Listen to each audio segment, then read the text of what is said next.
Hello everyone and welcome to a new video. I apologize. I know I haven't uploaded in ages, so I apologize for that, but I mean things have been happening and I've been busy. So yeah, with this out of the way, let me just make it up to you with this video. A couple of weeks ago, I've seen Andratia on Twitter, which I will link to her Twitter in the description below. She posted something on Twitter and she reminded me of the short stories of Dragon Age that are posted on the EA website. When I read these stories, I was blown away by the fact that how come I did not read about these stories before. So I went and read them and I immediately thought I must have a video about these short stories. I think the total are 6 stories and they are on the website, which I will link in the description as well if you want to read them yourself. I will not be reading the exact stories, I will just be trying to summarize them. If you want to read them yourself, as I said, the link is going to be in the description. If you want to just listen to the summary of them, this video will be basically a summary of these stories. The first story is called The Next One by Brienne Batty. This story takes us down to the deep roads, with a Grey Warden named Grey Warden Lawrence vowing to get a dwarven woman out of a sticky situation. They encounter a beast that seems to have, against all possibilities, 2 mouths. Warden Lawrence has been with the Order for the past 20 years before the calling started to affect him. And as the tradition of the Grey Wardens, when he started hearing the song, down to the deep roads he went to die, killing Darkspawn or turning into a ghoul himself. We learn throughout the story that he had some pains and aches when he first came down to the Blighted Deeps, but not anymore. When he breathed, he sounded more like a ghoul than a person, and so he knew that this was it for him. Till one day he heard a yell and found a dwarven woman in a cave-in. She was in a fighting stance, ready to fight with a blacksmith hammer in her hand. Next thing Warden Lawrence knew was him charging at the beast and injuring him. He realized he still had parts of himself in there. He was between the dwarven woman and the darkness of the Blight. Both the woman and Warden Lawrence finally managed to kill the strange-looking beast. A conversation ensues and we learn that the lady's name is Evka, and that Lawrence was badly injured from the fight, but he promised her to get her out of there.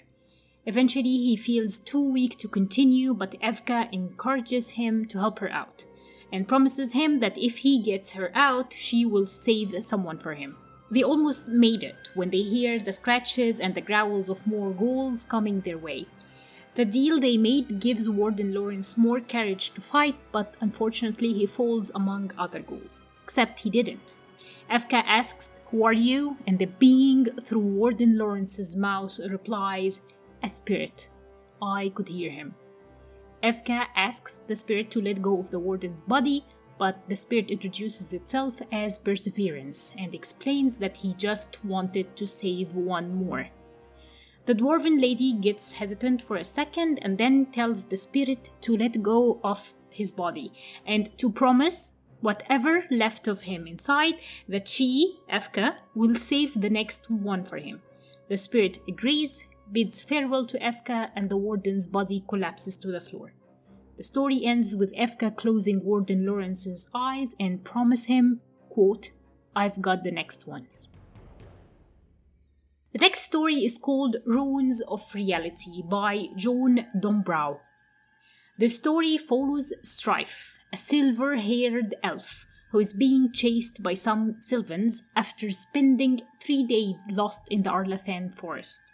The trip has been very confusing for him as directions got mixed up, sun rising and setting wasn't right, or the fact that his, quote, "always reliable map of Arlathan forest," a map that detailed every hidden trail, cave and elven ruin, could no longer be trusted.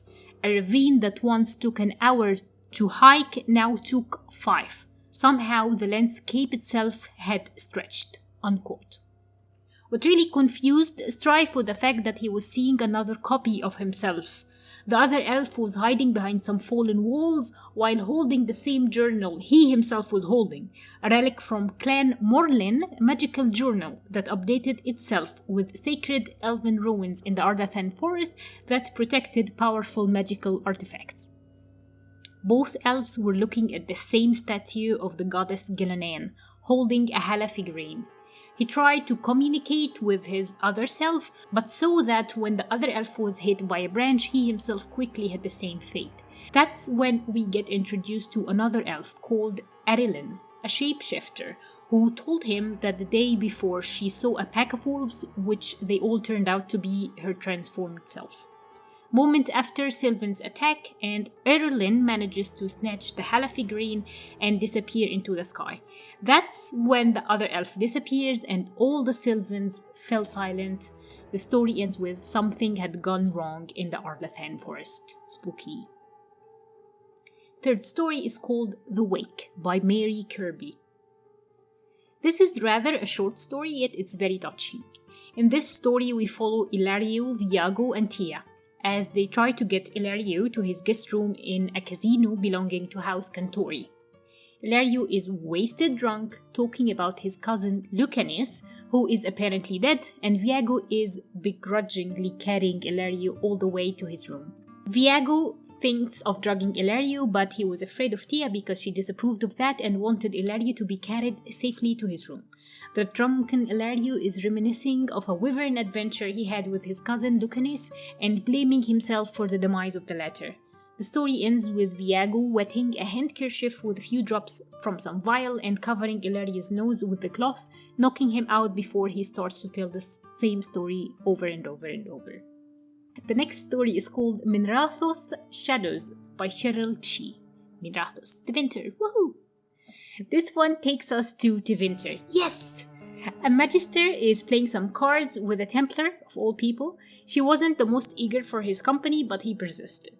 The magister tried to tempt the Templar, who we learn later that his name is Tarquin, with some coins. But the Templar, on the other hand, gets out a ledger and asks if she would like to raise the stakes. He blackmails her with what in the ledger that we learn is financial records of slave trading, including transactions made with the Venatori cult. The Magister lady tries to convince the Templar that all the Venatori are eradicated. He calls her bluff, she tries to attack him with magic, but the Templar counters her spell.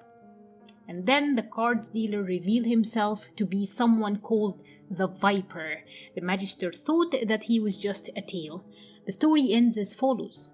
The Magister: "Who are you? What do you want? Gold? Power?" Tarquin smirked. "We are the Tevinter you forgot. What do you want?" From behind the Magister, the dealer put up his hood. "Everything." Next story is called Won't Know When by Brienne Batty. The story takes us back to the Grey Warden, specifically back to now Warden Efka Evo from the other story named the next one. Warden Efka and Warden Antoine helped out some miners by killing an ogre and buying them some time to escape. They start to remember the adventures they had together as Grey Wardens. We learn through their quips that Antoine is an elf who is interested in creating concoctions and that he helped stop the spread of the blight in some village outside of Castle. They also mention a friend named Dernell who had his calling even though he wasn't that old. Efka took him to the deep roads to die killing more monsters, saying that as a Grey Warden they can never know how or when they die. They reassure each other with "I'm not afraid if you aren't." Eventually they feel the presence of more darkspawn coming their way, and the story ends with Antoine popping the question to Efka. "Efka Evo, will you marry me?" Yes, and she kissed him.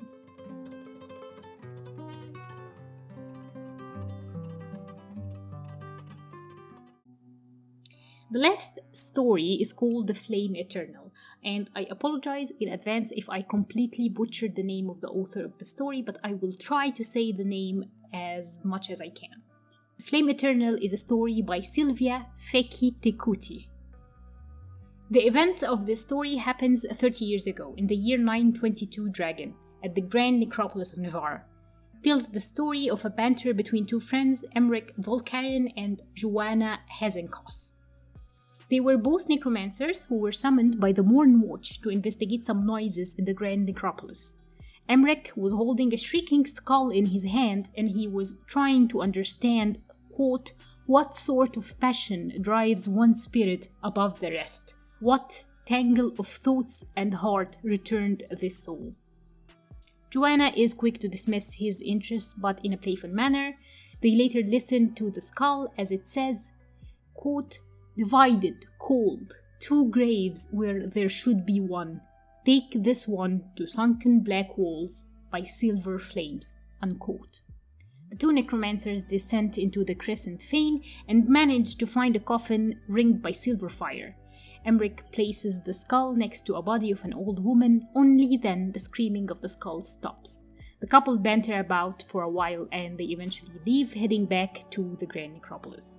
So these are the 6 stories on the EA website, and I encourage you to go and read them for yourself because, as I said, there are some minor details that I did not include in these videos, and really the way the authors write the story is way better than me summarizing it. Alright, so what are the new things that we learned from these stories? For example, the first story, the next one, we learn, as we learned from the Winter Nights short stories, that there are nasty stuff happening in the deep roads and there are new things that has 2 mouths. The story kind of tells us what we already know about the calling, but that even if the ghoul thought that they were already gone and already transformed completely into a ghoul or into a darkspawn, they still can maintain some sort of self-conscience and they can snap back to it.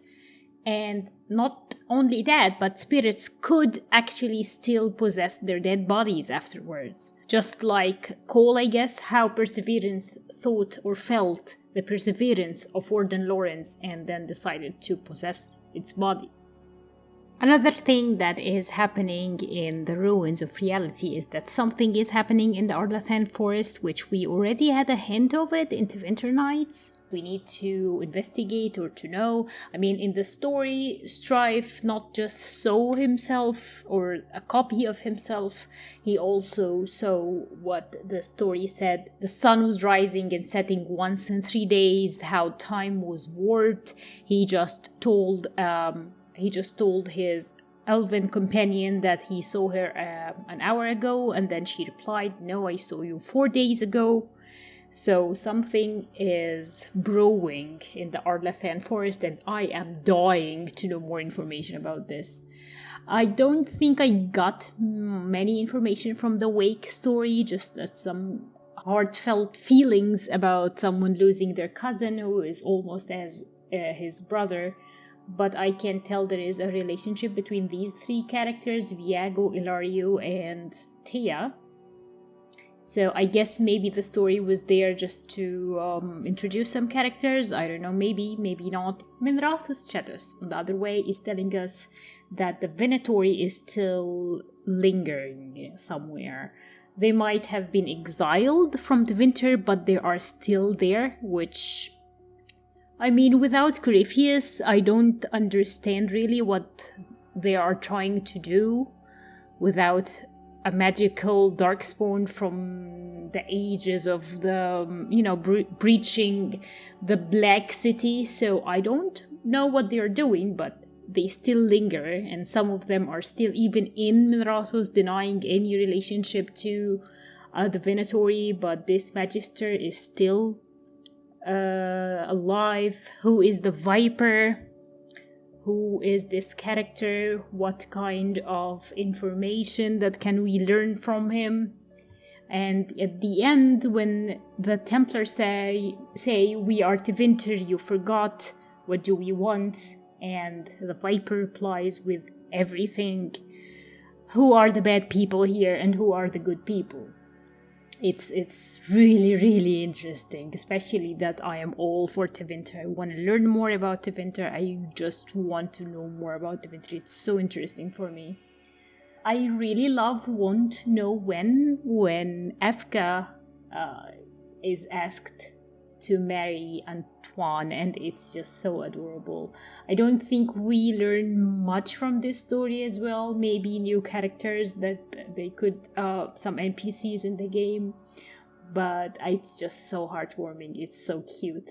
I love these guys. I mean, I don't know I don't know many things about them, but they still like, okay, I love these guys. The last story, The Flame Eternal, is teaching us maybe about how spirits linger and how the skull wanted to be with her wife, and this feeling of passion that is just beyond death and wants this skull to be united with her love is just so adorable, and I love it. But I think what is the point of saying that this happened 30 years ago in 922 Dragon? Is this an important information? Why do we care about this specific piece of information? Do we need to know that this happened years and years ago? Will this affect what is happening in Dragon Age 4? We have no idea. But as I always say in my streams when I speak about Dragon Age, I think the way they are introducing new areas in the Winter Nights and in these short stories, I think it's not just gonna be the winter. I think there's gonna be Nevarra and Tiva. They're just introducing so many new characters from these lands, just too many to ignore, and I'm living for it. I want to know more about every single city in Thedas. It is so exciting for me, and I want to know what is even beyond the lands that we know. I have so many questions, and it seems like whenever BioWare try to answer these questions, the answer just adds to the mystery, and I live for this. Anyway, thank you so much for joining in this video, and as I said, I cannot promise a steady schedule for uploading videos, but I can promise a steady schedule for streaming. So if you're interested in discussing some lore with me live, join my Twitch. I would love to have you there. I would love to talk about lore. I mean, talking about lore is actually what got me into streaming, so let's just, make my day. Come talk about lore with me on Twitch. You'll have all the links in the description, and as I said, you will find links to Andratia, who inspired me to do this video, and link to the short stories themselves on the EA website in the description. Thank you so much for joining in, and see you next time. Bye.